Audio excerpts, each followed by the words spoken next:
Hey everybody, Mike here with Norcan Hockey. I'm going to touch on punch turns today. I'm going to try to create some visuals around what they actually are. I know there's some gray area and some different terminology surrounding a punch turn, jam turn, tight turn versus glide turn, stop turn. They're all kind of the same thing, but there's just slight variations of each turn. So I'm going to show a few examples here and just kind of show what the punch turn or jam turn is and where it came from. So the first one is a glide turn. You can see skating up on the backhand side. Problem with a glide turn is it's usually quite a wide arc. It covers quite a bit of distance when you don't actually stop up and do a real tight turn. So that would be the disadvantage of a glide turn. Stop turn, coming up 2 feet stop. You can see both feet are dug into the ice there, and now having to cross over out and get that energy and speed back up. So both of those turns have some real disadvantages to them. And a punch turn or a jam turn is just kind of a hybrid of those two. It's just trying to take the best of both worlds out of those two previous turns. So coming in, the front foot, the lead foot, is in a stop turn already. It's pointing this way. It's dug into the ice, slowing the energy down. Back foot is just staying in a glide turn. So one foot is actually doing a stop turn and the other foot is doing a glide turn. It just carries a little bit more energy around and you want to cross over out. So here's on the forehand side, glide turn, big wide turn, not very tight. Stop turn, slow, have to dig into the ice and then get your energy back up. And then a punch turn is kind of the hybrid of both. Unfortunately, I'm not the greatest at the forehand punch turn. As you can see, it's brand new to me. Never worked on it, never practiced it, and real deficiency for me in my game. And by going through the videos, you can see how important it actually is.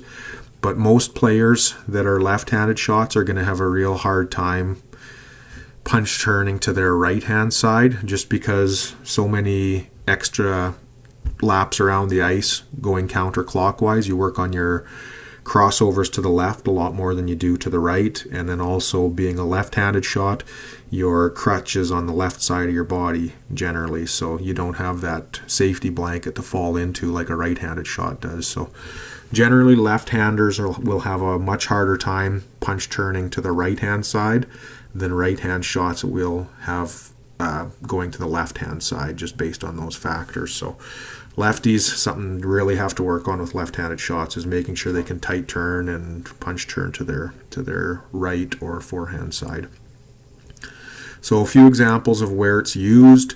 On the breakaway, McDavid comes in here, pops that front foot out, jams it into the ice, changes the angle, burns the goalie just by using a simple punch turn.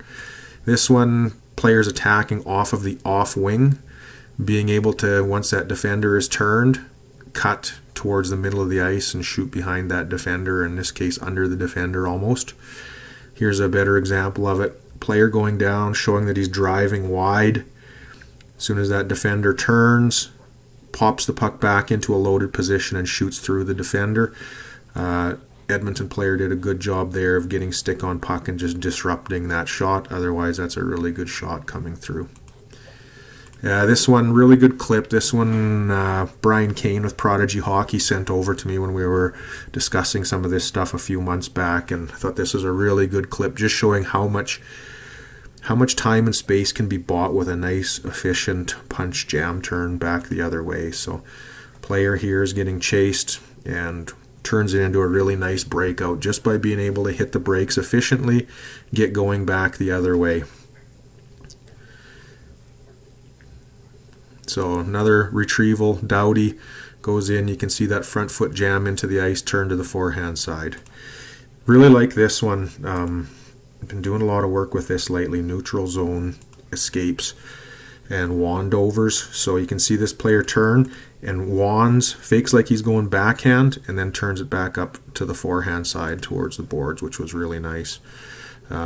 These ones are neutral zone.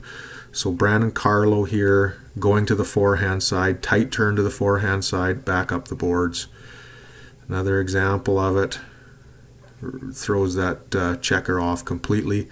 Here's same thing exactly, being able to turn to the boards. Again, Carlo, a little bit deeper in the zone, but really nice breakout, being able to turn up the wall. So why this is so important for defensemen is we generally want to escape to the wall. So rather than coming down here and escaping into the middle of the ice, most checkers are going to have their stick on this side of the body, like Tarasenko does here, which usually forces the retreating defenseman to turn up towards the wall. Generally want to turn towards the wall. And we still play right-handed shots on the right side, left-handed shots on the left side. So you can see this is our righty defenseman playing his strong side.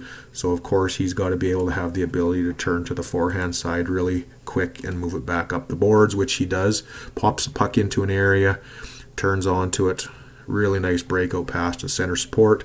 Here's Edler doing it, faking to partner, and then turning back up the strong side to the boards.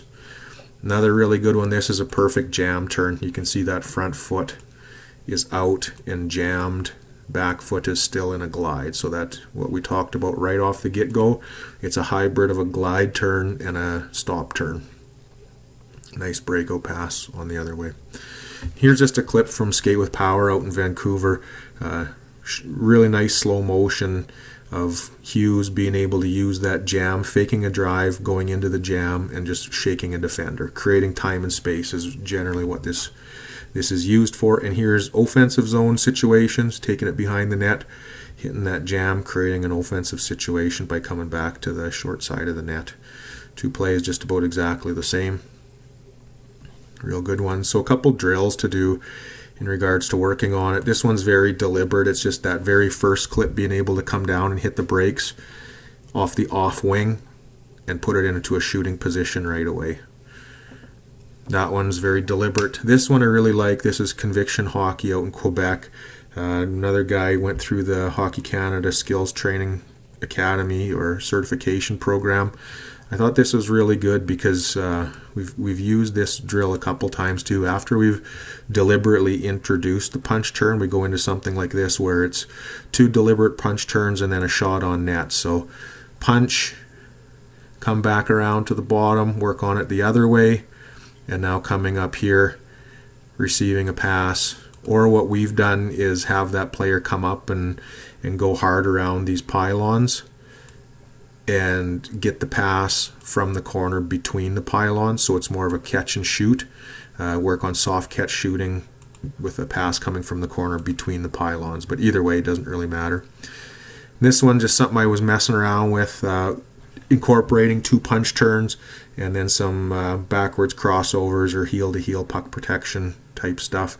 Again, just adding it into any drill, getting more reps of it, is going to help you definitely be able to get comfortable with it, which I'm definitely not to the forehand side. Really, really tough thing for me to try to learn at my age. So, and here's a real nice skill blend incorporating it. So picking it up off the wall, adding a pass, adding some cutbacks, a little move around a defender, and drive to the net. I really like the component of this blend with picking it up off of the wall, getting control of it, punching, cut back, pass, receive in the pass, and then take it to the net. So you can do all kinds of things with it, add it into your drills, do whatever you want with it, but yeah, you know, the main thing is, especially for young kids, they're not going to be able to punch turn or jam turn, but tight turns to the forehand side are pretty crucial for players that are probably that, you know, even novice and Adam before Pee Wee. I think is really good to just get them comfortable turning to the forehand side, and even comfortable on their outside edges, doing some outside edge glides in a wide arc, anything that's going to get them comfortable with that when it comes time to introduce it. So hopefully there's some good information in there. Leave me some feedback. Always interested in having conversations around this kind of stuff. So thanks. Hope you enjoy.